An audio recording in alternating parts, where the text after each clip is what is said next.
Dear friends, welcome to Biblical Parivartana. Welcome to Daily Devotions. Welcome to Devuni Prema Idigo for the love of God. మార్చి 15కి చెందినటువంటి ఈ వాక్య భాగం యోహాను సువార్త 5వ అధ్యాయం. కానీ ఈ వాక్య భాగాన్ని అంతటినీ ఈ అధ్యాయాన్ని అంతటినీ మనం ధ్యానించలేము. ఒక భాగం 16 నుండి 30 వచనాలు దాని గురించి ధ్యానించుకుందాం. దీనికి ఒక టైటిల్ ఇవ్వాలి అని అంటే, దేవునికి కుమారుడు అనేవాడు ఉంటాడా? ఎందువల్లంటే యేసు ప్రభు దేవుని కుమారుడు అంటారు కదా, దేవునికి కుమారుడు ఎట్లా ఉంటాడు అనేటువంటి ప్రశ్న ఉంటుంది.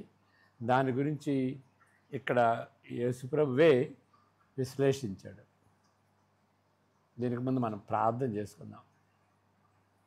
May the words of my mouth and the meditation of our hearts be pleasing in thy sight, our rock and redeemer. Amen. ఈ వాక్య భాగం చదువుకుపోయే ముందు కొన్ని విషయాలు మనం గమనించుకుందాం. అదేంటి అనంటే, దేవుడిని మనం రెండు విధాలుగా చూడాలి. ఒకటంటే ఆయన యొక్క స్వభావం, దైవ స్వభావం, దైవ కార్యం సృష్టి అనొచ్చు, లేక రక్షణ ప్రణాళిక అనొచ్చు, లేక ఇశ్రాయేలుని ఐగుప్తు నుండి నడిపించినటువంటి ఆ యొక్క కార్యం అనొచ్చు, లేకపోతే యేసు ప్రభు మరణ పునరుద్ధరణ అనొచ్చు. ఏదైనా కానీ దేవుని యొక్క కార్యం, దేవుడు చేసేటువంటి పని. ఇప్పుడు మనం రక్షణ ప్రణాళిక అని మనం దాన్ని హైలైట్ చేసి తలంచుదాం. ఇప్పుడు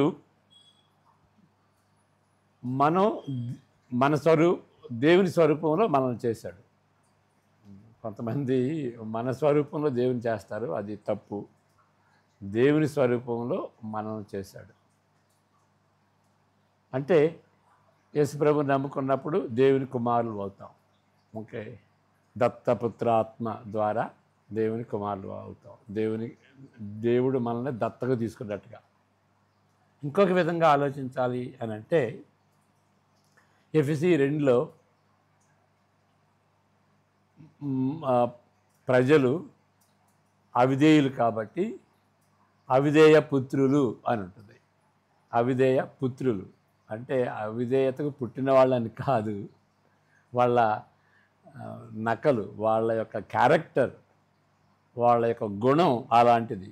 దేవునిని వ్యతిరేకించేటువంటి వాళ్ళు, దేవుని ఆజ్ఞలకు, దేవుని మాటలకు, దేవుని అభిరుచులకు, దేవుని చిత్తానికి అవిధేయత చూపించేటువంటి వాళ్ళు, వ్యతిరేకత చూపించేటువంటి వాళ్ళు. కాబట్టి అవిధేయ పుత్రులు అని ఉంటుంది. మత్తయి సువార్త 5లో ఆ ధన్యతలు అని ఉంటాయి కదా, అక్కడ సమాధానపరచువారు ధన్యులు, వారు దేవుని కుమారులు అనబడుదురు.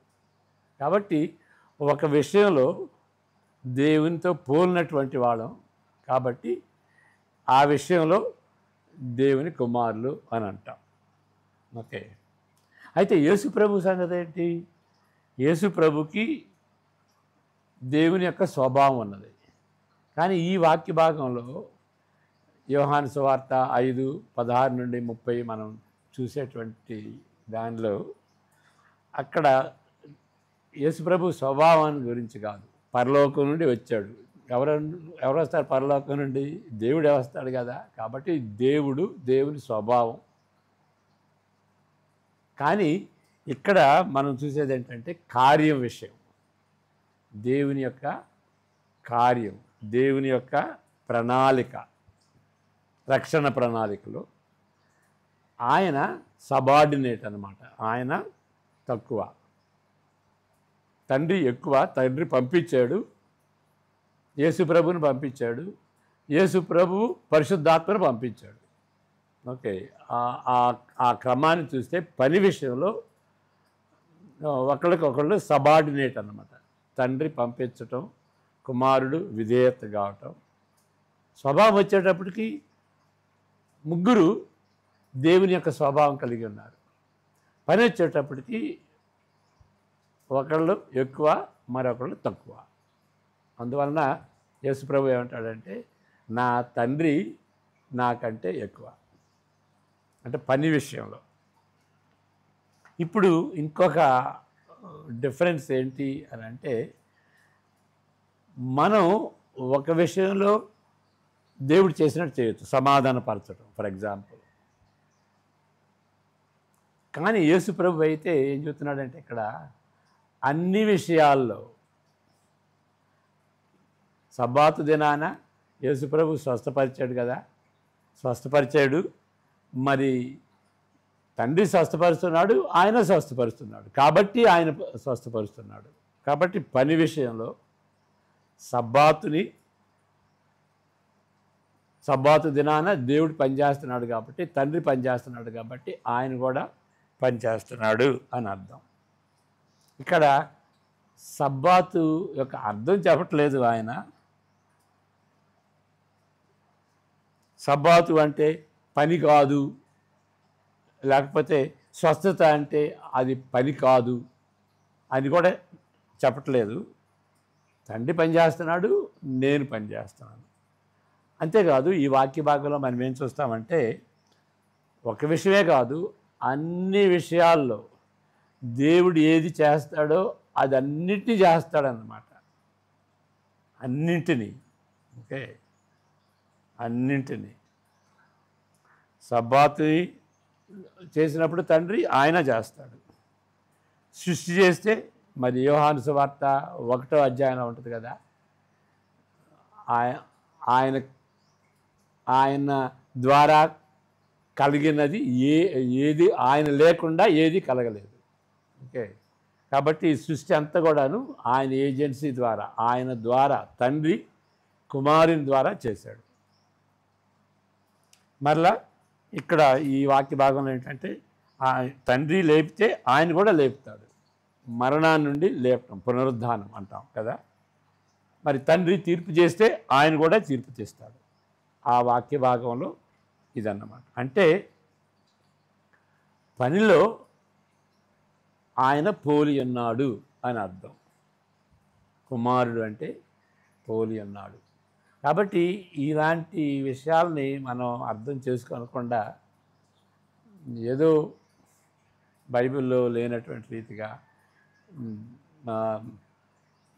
దేవుడు మరియమ్మతో కలుసుకుని కుమారుణ్ణి కన్నాడు అనేటువంటిది, అలాంటి ఆలోచన బైబిల్ చెప్పట్లేదు, క్రైస్తవులు ఆ విధంగా విశ్వసించట్లేదు. కాబట్టి యేసుక్రీస్తుని గురించి చెప్పినప్పుడు బైబిల్ ఏం చెబుతుంది క్షుణ్ణంగా తెలుసుకుని, ముఖ్యంగా ఎవరైతే విమర్శించాలనుకుంటున్నారో వాళ్ళు క్షుణ్ణంగా తెలుసుకుని ఉన్నది ఉన్నట్టుగా చెప్పాలి, కానీ లేనిది చెప్పకూడదు.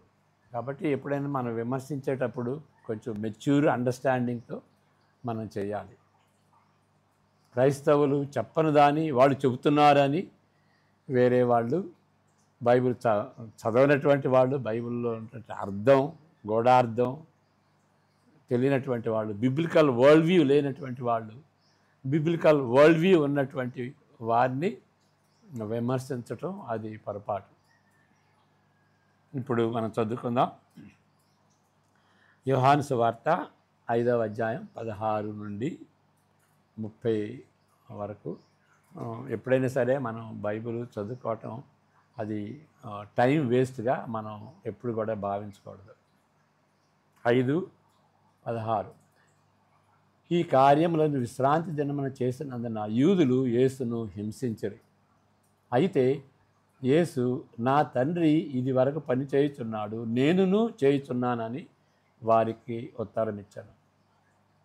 ఆయన విశ్రాంతి దినాచారము మీరుట మాత్రమే గాక, దేవుడు తన సొంత తండ్రి అని చెప్పి తన్ను దేవునితో సమానునిగా చేసుకునేను గనుక ఇందు నిమిత్తమును యూదులు ఆయనను చంపవలనని మరీ ఎక్కువగా ప్రయత్నం చేసిరి.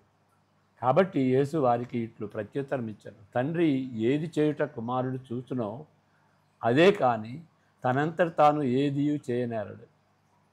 ఆయన వేటిని చేయునో వాటినే కుమారుడును అలాగే చేయును.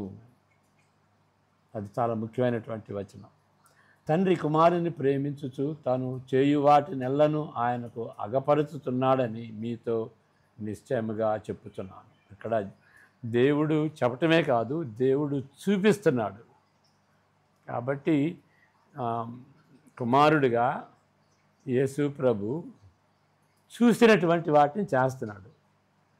ఆయన చెప్పినటువంటి వాటిని వినటమే కాదు, ఆయన తండ్రి చూపించిన వాటిని, అగపరుచుతున్నటువంటి వాటిని యేసు ప్రభు చూసి చేస్తున్నాడు.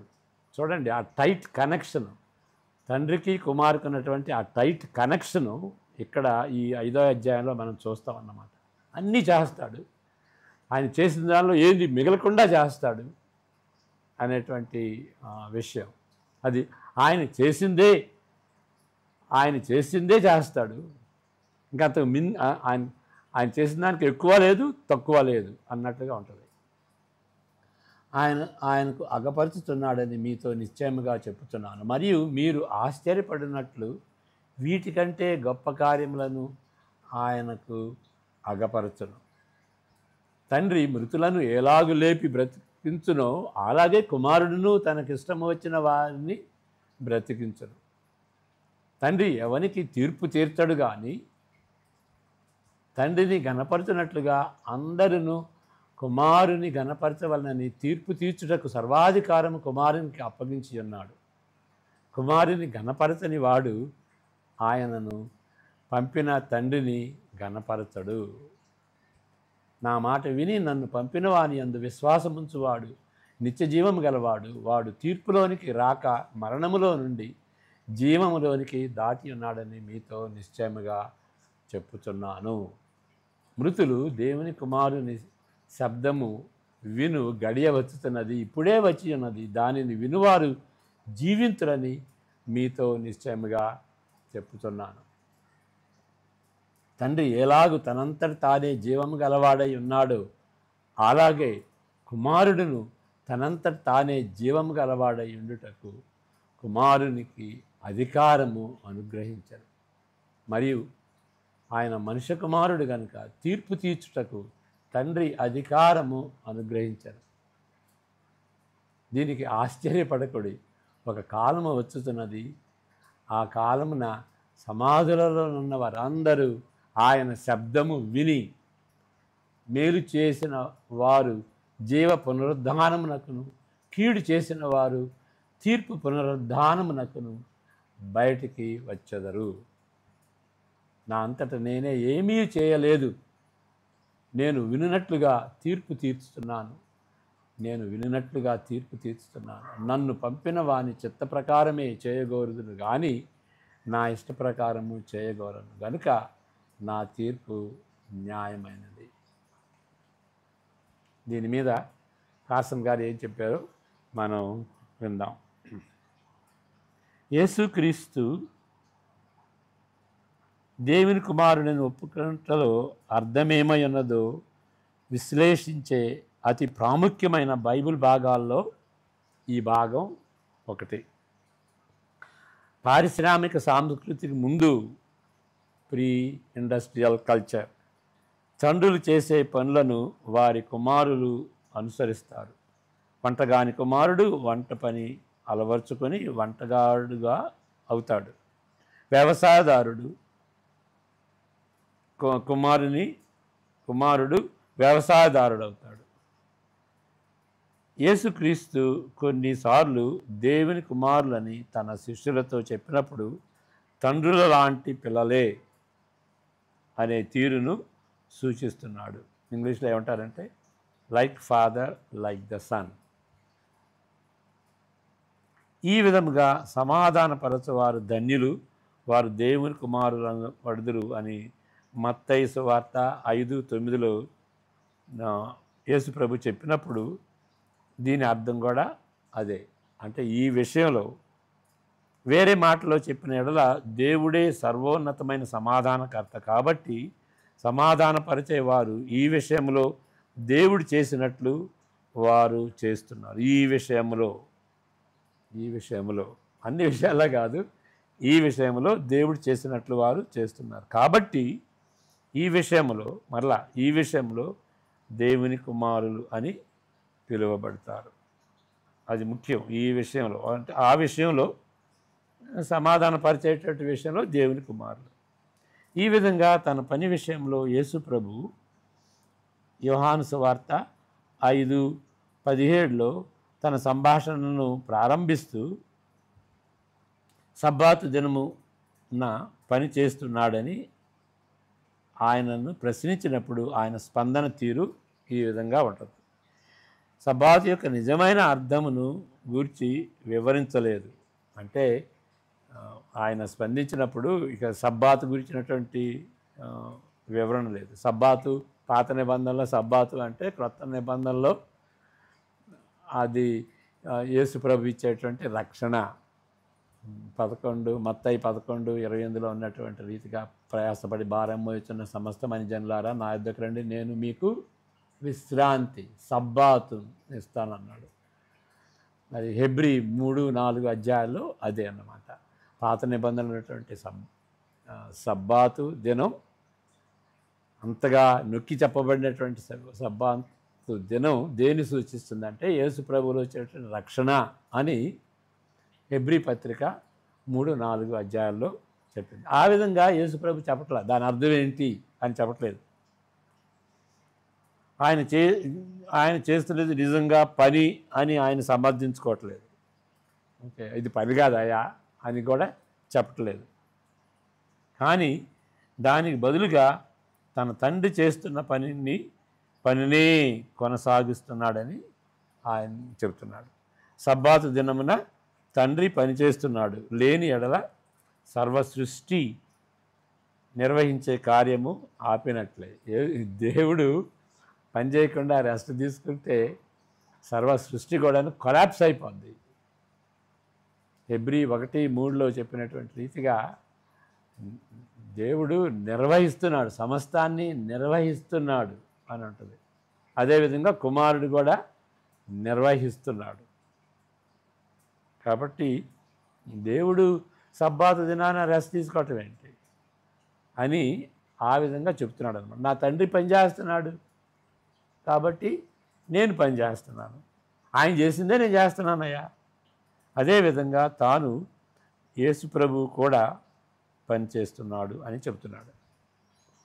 ఈ మాటలను బట్టి ఆయన ప్రశ్నిస్తున్న ప్రత్యర్థులు, ఇంటర్లాక్యూటర్స్ అంటాం, దేవునితో సమానముగా ఎంచుకుంటున్నాడని వాళ్ళు ఆ విధంగా అర్థం చేసుకున్నారు. అరే దేవునితో సమానంగా చేసుకుంటున్నాడే అని, నా తండ్రి అని. మనం తండ్రి అంటాం వేరు, యేసు ప్రభువు తండ్రి అంటాం వేరు. అది వాళ్ళకి తెలుసు. తండ్రి, కుమార, పరిశుద్ధాత్మ, కుమారుడిగా ఎంచుకున్నాడు అన్నమాట. తండ్రి అని పిలిచినప్పుడు కుమారుడిగా ఎంచుకున్నాడు. అదేంటి, తండ్రితో సమానంగా చేసుకున్నాడు.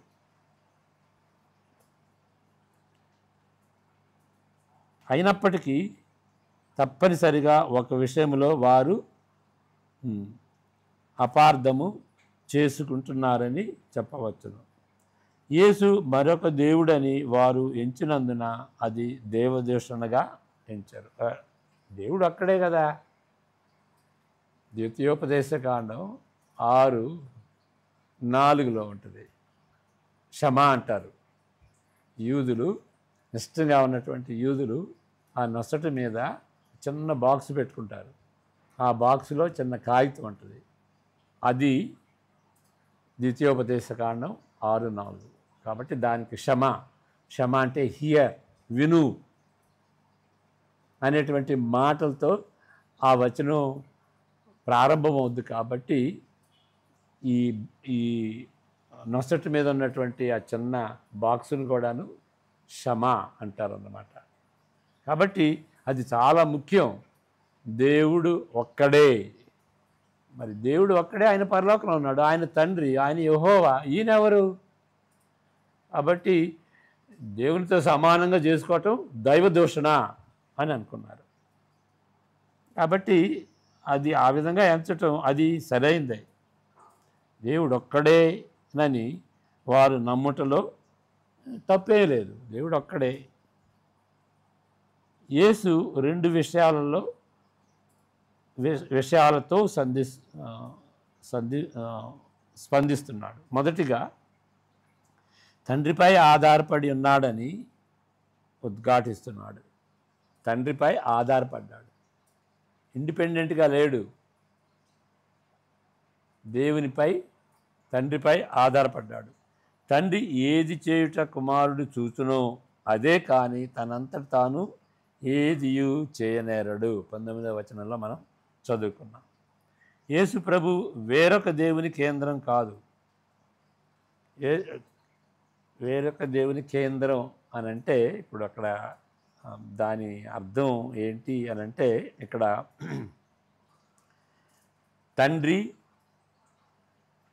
తండ్రి కుమార పరిశుద్ధాత్మ త్రియేక దేవుడు అంటాం కదా. ఇక్కడ ఇది ఒక కేంద్రం. కాబట్టి యేసు ప్రభు మరొక కేంద్రం కాదు. ఓకే.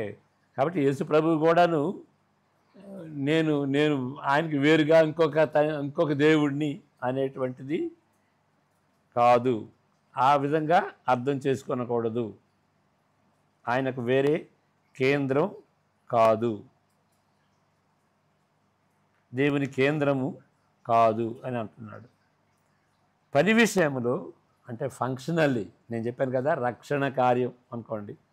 ఆ పని విషయంలో తండ్రి కంటే తక్కువ స్థాయిలో సబార్డినేట్గా ఉన్నవాడు అని ఆయన చెప్పుకుంటున్నాడు. రెండో విషయం, అయినప్పటికీ ఈయన పని చేసే స్థాయిని బట్టి తక్కువగా ఉన్నప్పటికీ ఇక్కడ అర్థం చేసుకోవాలి.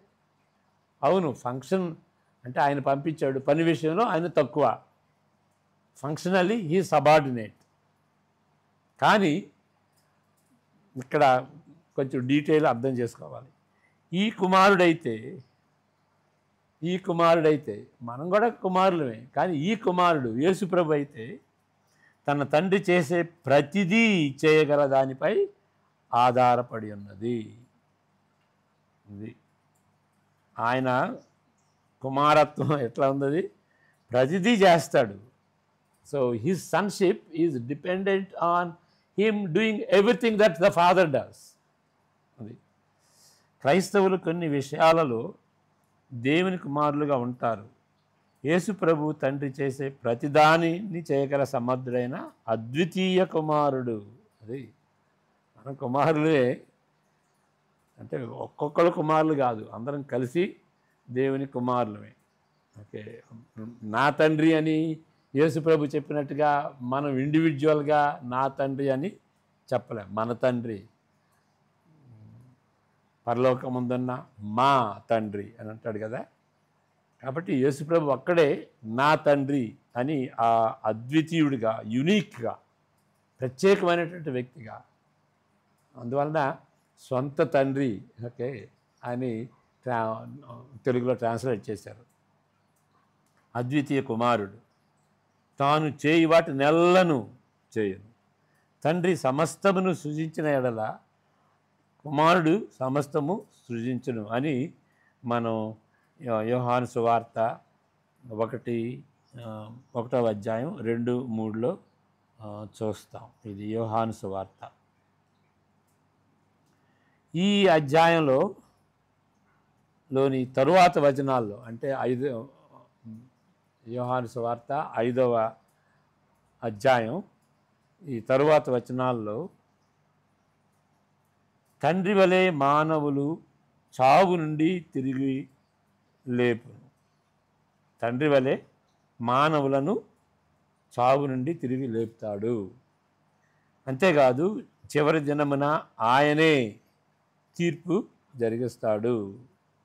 ఆయన ద్వారానే. అంటే సృష్టి చేసినా కానీ దేవుడు కుమారుని ద్వారా చేస్తాడు. పునరుద్ధానం కూడాను దేవుని కుమారుని ద్వారా చేస్తాడు.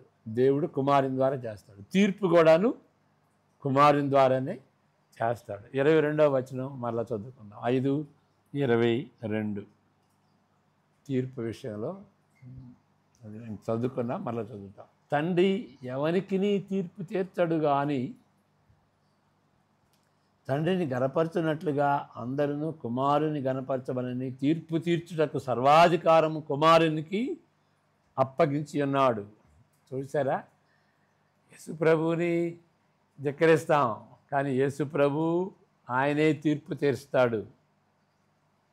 దేవుడు కుమారుని ద్వారా తీర్పు తీరుస్తాడు. కుమారుడు ఎవరు? యేసు ప్రభు. ఆ ఏజెన్సీ ద్వారా. అది చాలా ముఖ్యం. ఈ అధ్యాయంలోనే తరువాత వచనాల్లో ఈ విషయం ఉన్నదన్నమాట. అంటే ఆయన ఏజెన్సీ ద్వారానే తీర్పు జరగనున్నది. ఈ క్రైస్తవ దైవశాస్త్ర అవగాహన లేకుండా కొందరు త్రిత్వాన్ని అపార్థం చేసుకుంటూ దేవుడు మరియమ్మ యేసుతో కలిసి త్రిత్వం ఏర్పడినట్లుగా తలుస్తారు.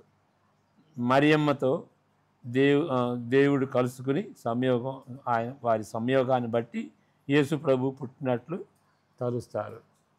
దీన్ని దైవదూషణగాను వెరితనంగాను తలుస్తారు. అవును, తప్పకుండా అదే ఆ విధంగా తలంచటం దైవదూషణ, వెరితనమే.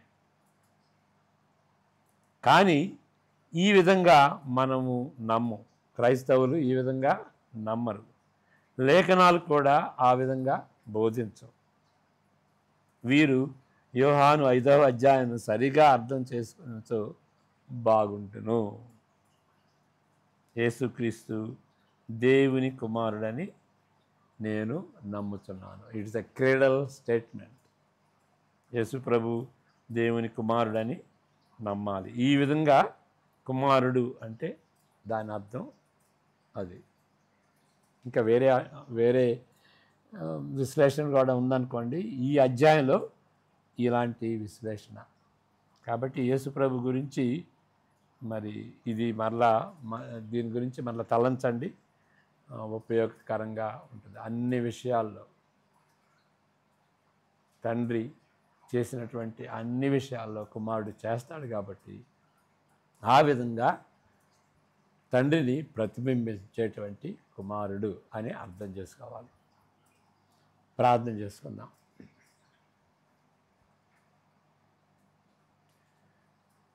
Dear Father, thank you for the way you explain things to us through your word. Please help us to read your word, to understand your word and to apply it. Thank you for these blessed words in verse 24. Truly, I say to you, he who hears my words and believes on him who sent me has everlasting life and shall not come unto condemnation, but is passed from death unto life. What a blessed thing. Lord, please help us to know who Jesus is and thereby put our trust in him. Father, may this word be made clear to everyone so that their life may be transformed from death unto life. Thank you. We pray this in Jesus' name. Amen. God bless you. See you tomorrow.